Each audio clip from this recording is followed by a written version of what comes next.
المرجو منكم دعمنا بالضغط على زر لايك، فهذا يسعدنا كثيرا ويحفزنا لتقديم الأفضل دائما، وشكرا لكم.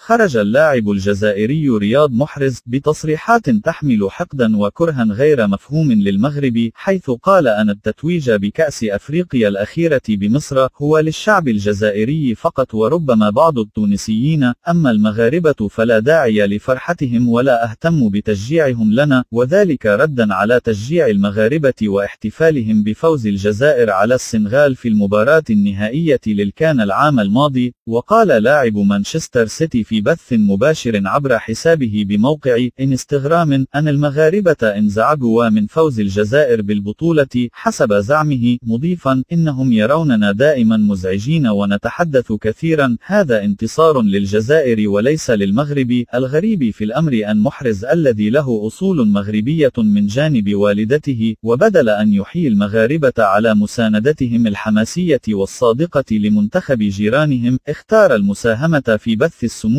وخلق الفتن بين البلدين الشقيقين، وهو ما جعله عرضة لانتقادات لاذعة من طرف الجمهور المغربي على مواقع التواصل. Fiers, tu vois. Ils sont grave, grave, grave fiers.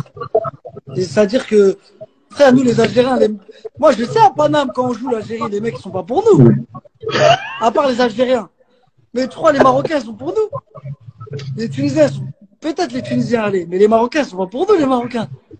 Les Sénégalais, les Camerounais. Pourquoi?